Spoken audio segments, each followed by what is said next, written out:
They said salmon can't get any better.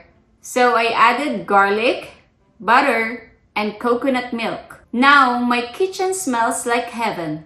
And my husband is already hovering around like a shark.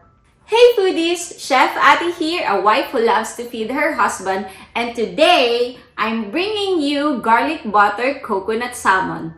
It's garlicky, creamy, and tropical goodness in one pan. You'll want to make extra because, let's be real, someone is going to accidentally eat 2 servings.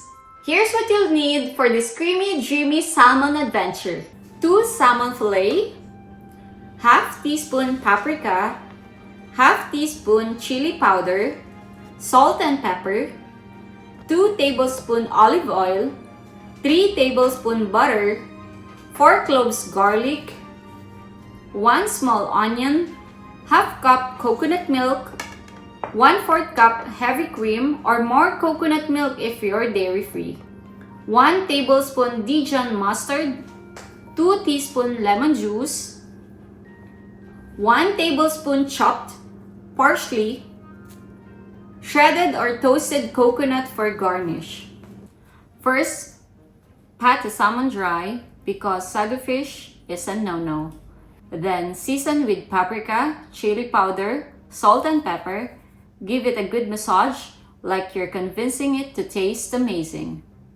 Heat olive oil or butter over medium-high heat. Lay the salmon, skin side down if it has skin, and let it sizzle for 3 to 4 minutes.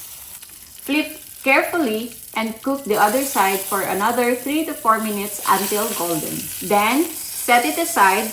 Don't worry, it will come back for the grand finale.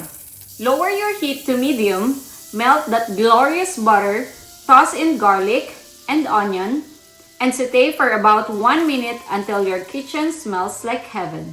Add mustard, lemon juice, let it bubble for 30 seconds. Then pour in coconut milk and heavy cream, stir and let it simmer for 3 to 5 minutes until slightly thickened, and you just know it's going to be good. Gently slide the salmon back into the sauce, spooning that creamy garlic coconut goodness over the top, and don't be shy with it. Let it simmer for 3 to 5 minutes until fully cooked and the sauce is luscious. Finish with fresh parsley. If you're feeling extra, sprinkle some toasted coconut flakes. It's like vacation but in your mouth. Here are some of the most common questions I see about this dish. Can I make this dairy-free? Absolutely. Skip the heavy cream and use extra coconut milk. You'll still get that creamy texture but with an even more tropical flavor. Just keep the simmer gentle so it doesn't separate. Can I use canned coconut milk for this recipe? Absolutely. Canned coconut milk is my go-to because it's creamier and richer.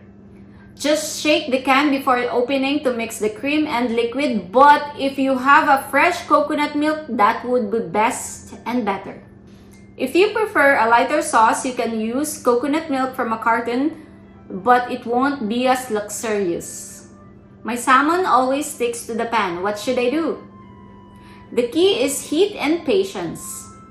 Make sure your pan is hot before adding the salmon, and once it's in, don't move it too soon.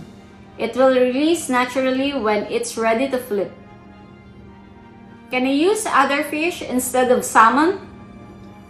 Totally! Salmon is wonderful here, but this garlic butter coconut sauce also works beautifully with cod, tilapia, or even shellfish like shrimp. Thicker fillets or proteins work best to absorb the sauce. How to avoid coconut milk from curdling? Keep the heat gentle, medium to medium-low to prevent curdling. Coconut milk can separate if boiled hard.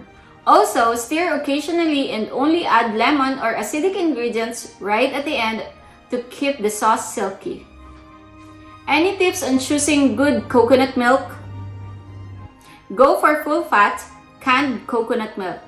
They are creamier and richer. If you only have a carton versions, just be prepared that the sauce will be thinner.